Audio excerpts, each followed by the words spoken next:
রাতুল রাঙা চরণ জানাই শত প্রণাম জানাই নয়লীলা সঙ্গিনী জগতের জন্য শ্রী শ্রী বর্মার শ্রীচরণ। প্রণাম জানাই পরম পূজ্য পাদ শ্রী শ্রী বরদার শ্রীচরণ, বর্তমান আচার্য দেব শ্রী শ্রী দাদার শ্রীচরণ। প্রণাম জানাই গুরু পরিবারের সকলের শ্রীচরণ।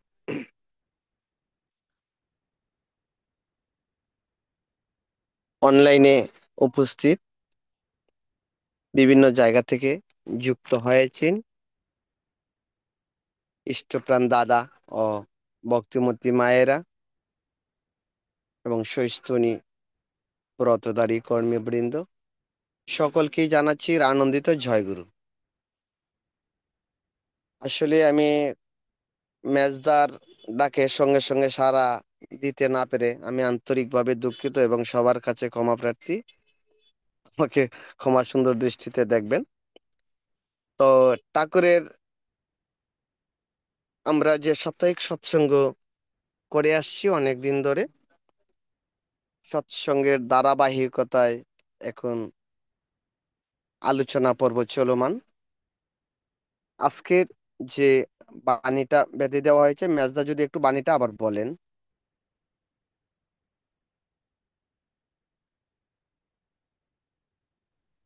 দুঃখ কারো প্রকৃতগত নৈক্য, তাকে ইচ্ছে করলেই তাড়িয়ে দেওয়া যেতে পারে।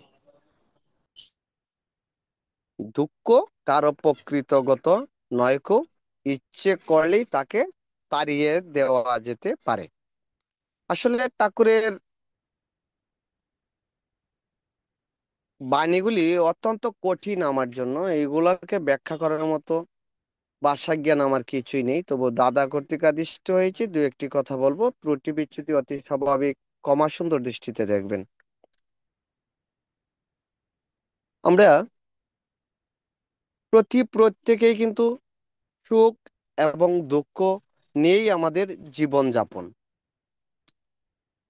যে যে জায়গায় আছি, মূলত আমি আহ,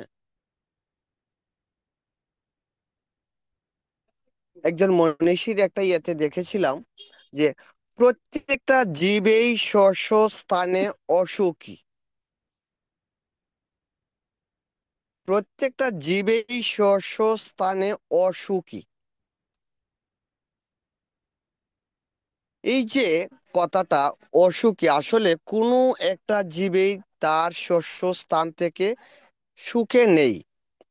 একমাত্র ঠাকুরই বলে দিয়েছেন, প্রকৃত সুখ যদি উপভোগ করতেই চাও, তাহলে ওই যে চাওয়ার যে ভাবটা, চাওয়ার যে ভাবটা, ওই ভাবটাকে যতক্ষণ আমরা কেড়ে না নিতে পারছি বা ত্যাগ করতে না পারছি, যে আমার আরো চাই, আরো চাই, আরো প্রয়োজন, আমি যখন আরো চাই, আরো প্রয়োজন ইচ্ছাটা ছেড়ে দিব, ঠাকুর যা দিয়েছেন তা নিয়ে সন্তুষ্ট থাকবো, তখন থেকেই আমি প্রকৃত সুখ উপভোগ করতে পারবো।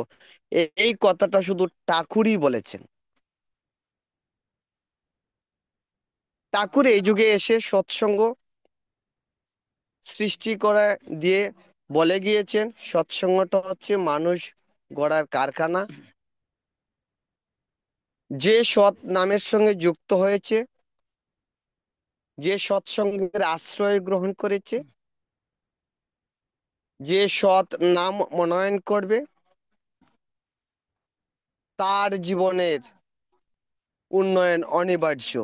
তার জীবনে দুঃখ নেমে আসতে পারে না। তো ওই যে দুঃখটা আসলে প্রকৃতগত নয়, ইচ্ছে করলে তাড়িয়ে দেওয়া যেতে পারে।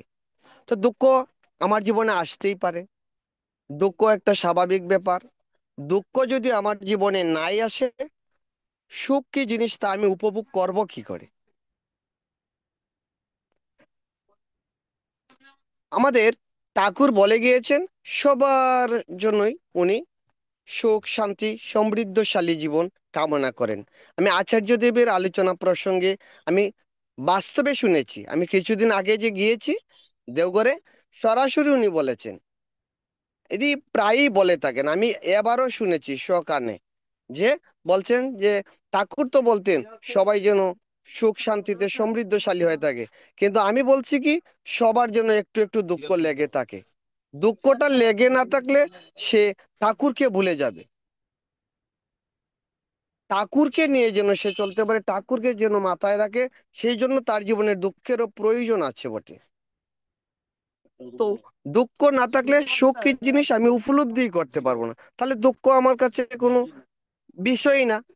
তো আমি যখন আমার যা আছে, ঠাকুর আমাকে যা দিয়েছেন, তা নিয়েই যদি আমি প্রকৃত সুখ উপভোগ করি, দুঃখ আমায় কি করবে?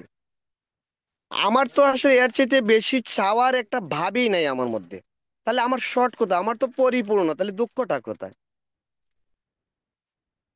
আর যার ওই ভাবটা আছে, ওই লোভটা রয়েছে, চাওয়ার ভাবটা আছে, তার জীবনে যা আছে আরো তার চাইতে 10 গুণ হয়ে গেল, তার সেই চাহিদা ফিল আপ হবে না, এবং সে তার জীবনে প্রকৃত সুখ উপভোগ করতে পারবে না। ঠাকুর পরিষ্কার ভাবে বলেছেন, তুমি অন্যের কাছে যেমন পেতে ইচ্ছে করো, তেমন তোর দিতে চেষ্টা করো, এমন তোর বুঝে চলতে পারলেই যথেষ্ট। তুমি কেউরও দুঃখের কারণ হয় না, কেহ তোমার দুঃখের কারণ হবে না। এই যে ঠাকুর সহজভাবে বুঝিয়ে দিয়েছেন, তাহলে আমাকে ঠিক এইভাবেই চলতে হবে। আমি ঘুম থেকে উঠেই ঠাকুর চরণে প্রার্থনা জানাই, ঠাকুরের এখানে ইষ্টবৃত্তি নিবেদন করে একটি কথাই বলি, ঠাকুর, আমার দ্বারা যেন কারো কোনো ক্ষতি না হয়, আমি যেন কাউকে কটু কথা বলে কোনো আঘাত না করি, আমি যেন সবাইকে নিঃস্বার্থভাবে ভালোবাসতে পারি।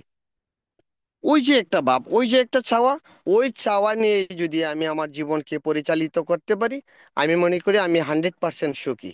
কারণ আমি কেউ দুঃখের কারণ হতে চাই না, যার কারণেই আমার কোনো দুঃখ নেমে আসতে পারে না।